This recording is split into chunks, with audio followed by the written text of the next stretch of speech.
Okay, welcome back. Chapter 4. So if you go to page 120, figure 4.1, you'll see something kind of like this. Now, this is what I've been talking about on several slides, where the interplay of thoughts, feelings, and behaviors. This is really a cognitive psychological understanding of human behavior. And I've been positing the whole time, I've been talking about, hey, you know what? But underneath, our beliefs really are the catalyst for all of these things. So we're really going to jump into the understanding of how beliefs impact behaviors. It's going to be really back and forth between this, behaviors, and beliefs today. And we're going to talk a lot about how behaviors can actually influence beliefs, because that can happen too. What we do with ourselves can actually then internally change us.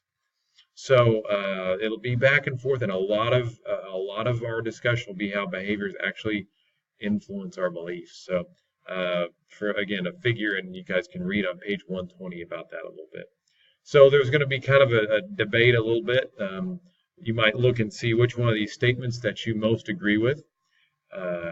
Jump in there, see which one you would put yourself in, which camp. But we're really going to look at attitudes, and attitudes are really something that are more durable, that are more difficult to change. This is kind of maybe in something that's more enduring underneath, kind of like a belief. A favorable or unfavorable evaluation reaction towards something or someone, your attitude towards someone. It's often rooted in one's beliefs, and it's exhibited in one's feelings and intended behaviors. So, if you find yourself really not liking one group of people, you could, a person could flash that picture of somebody from that group of people, and then you might have a negative reaction yourself. So, again, that might be, considered to be prejudicial, I would say. There's something called moral hypocrisy, and this is defined on page 120. It's appearing moral while avoiding the cost of doing so. So you can read about that. It appears in many contexts: cheating, in religion, also racism. People may say that they're anti-racist, but when it comes to actually making a stand against racism, people aren't there. So that's what that means. So there's a moral hypocrisy. So read through this experiment, kind of look and see for yourself your understanding of moral hypocrisy. Here's a discussion a little bit. So students' attitudes towards cheating bore little relationship to the likelihood that they actually cheated. And attitudes toward the church were only modestly connected to worship and penance. People may say they favor church, but they don't always, attend so much. So why? Because our behavior and our attitudes, what's expressed, what comes out in behavior, are subject to other influences. So one social psychologist determined 40 factors that complicate this relationship between what we may profess inside and what we exhibit on the outside. There's a quote by the former president. This is George Bush, President 1, not his son, George W. I have opinions of my own, strong opinions, but I don't always agree with them. You might think, well, that sounds confused. That person needs some help. Actually, it is a little bit encouraging, because it acknowledges that there are other points of view, not just one's own. And I'm not sure that that's still present in our current context. One thing that you can do to measure somebody, because we might not always express what's underlying our true beliefs. People have looked at implicit associations tests. Implicit associations tests. And so it basically pairs an image, and then it'll flash an image, and you have to give like an immediate response. You have a very quick time to respond. And so what they find is that it takes more time and more energy to lie than it does to tell the truth. And so people with these really quick implicit associations tests, they're more likely to actually give you an honest answer. If you ask somebody if they're racist, of course they're going to say no. But if you start taking them through slides and having them provide their thoughts and their beliefs regarding what those slides may represent, if it's done in a quick way, you're more likely to get an accurate idea of what's going on underneath. And we'll talk more about this when we talk about prejudice and racism. That this is really just how beliefs and behaviors are correlated. Impact biases are pervasive. 80% of people show more implicit negativity toward the elderly compared with young. People differ in implicit bias. Everybody's different in what they are biased toward. People are often unaware of their implicit biases. Even researchers exhibit some implicit biases. In other words, you have negative associations with various, and you may have negative associations with various social groups. So it's important. Look on pages 122 and 123 to learn more about implicit associations tests. Other ideas about how attitudes affect behavior. Attitudes toward physical health, fitness, actually poorly predicted specific exercise and dietary practices. In other words, people may say that they are interested in being healthy, but that's not necessarily what comes out in their behaviors. However, an individual's attitudes about the costs and benefits of jogging, in other words, asking specifically about that one attribute or that one healthy behavior, that's a pretty strong predictor of whether that person jogs. Another example would be attitudes towards safe sex. A lot of people say, yeah, I think that there should be safe sex. I'm going to practice safe sex. But that doesn't always necessarily reflect the truth. However, if you look at somebody's attitude toward condom usage, if a person says, yeah, condoms are great, then that person is actually more likely to use condoms than somebody that says, yeah, not going to use condoms. So, to change habits through persuasion, we must alter people's attitudes toward specific practices. So if you're looking to, okay, I'm trying to change a person's mind about something, then you need to look at something more specific than just kind of a general topic, because that's what the research is showing us. And also our behaviors match our attitudes when they are made potent. This is a scientific way of becoming self-aware and having people reaffirm their values before acting. So if a person kind of commits to, say, entering an exercise routine because they're wanting to lose weight or just be healthier, if you get them to commit to jogging and they actually jog once, that is more likely that they're actually going to do that again. Might look at the coin flip experiment. That's important. Can behavior affect our attitudes? Why is this an important question? It is an important question, especially if you have to be compliant with certain aspects of behavior.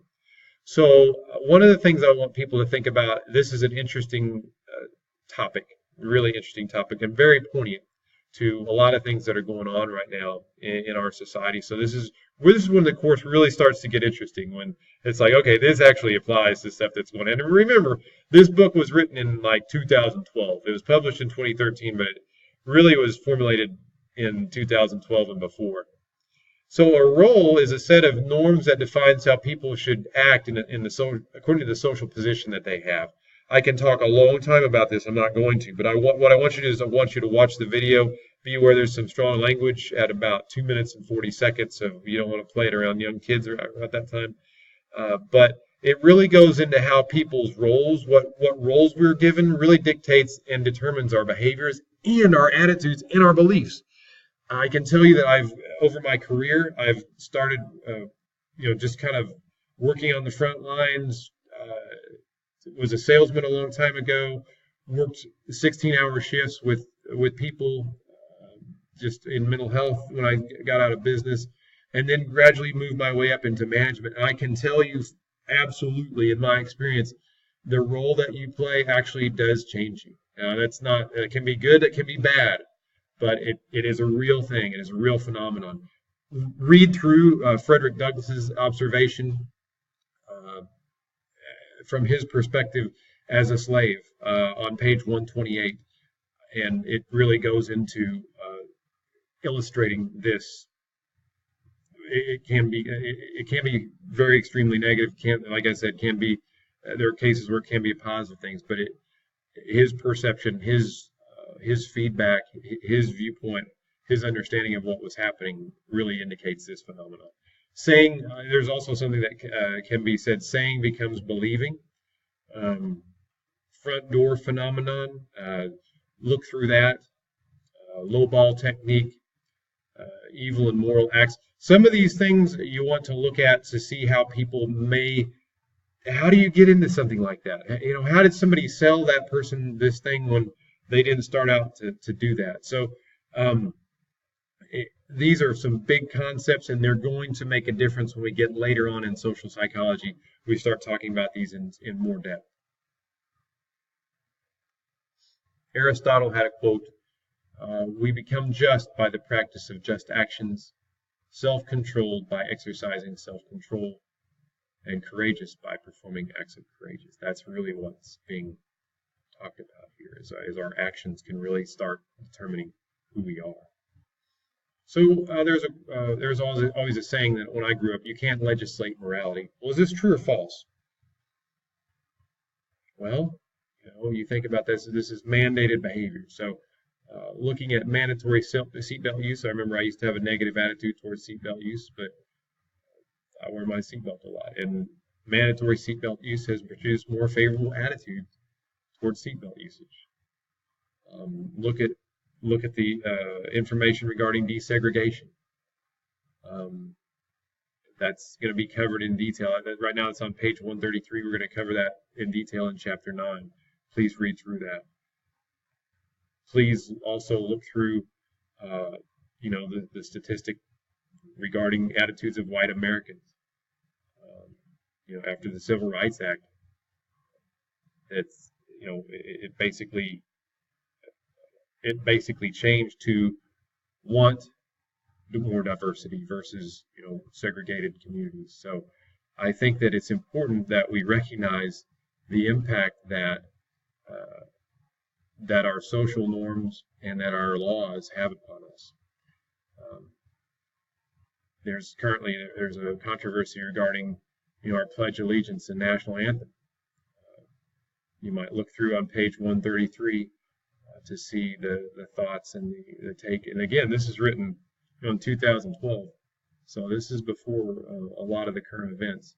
So take a look and see about the impact of pledges and things like that. And speaking of role-determined behaviors, this TED Talk is taken from a social psychological perspective. It looks at a whole host of experiments that have to do with a person's perspective from privilege. And so it's basically economic privilege, looking at what happens to a person who has a lot of economic privilege. So take a look at this TED Talk. It provides some compelling information about how even the roles that we play can maybe even change our morality.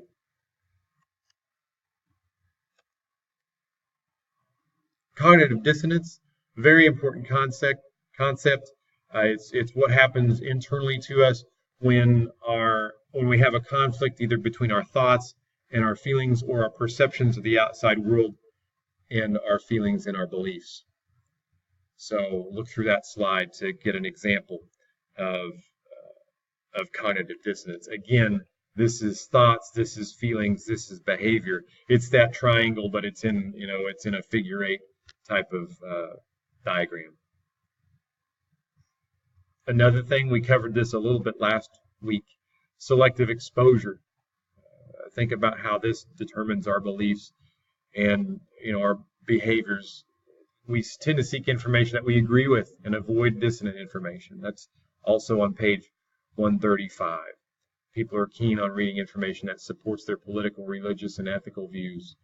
Think about the social media, how that impacts even what people scroll and determine what's scrolled through their Facebook feed.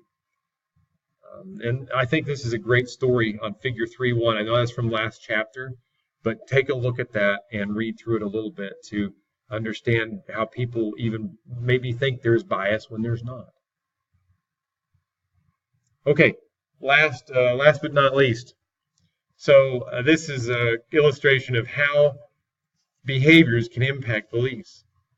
So facial feedback effect, the tendency of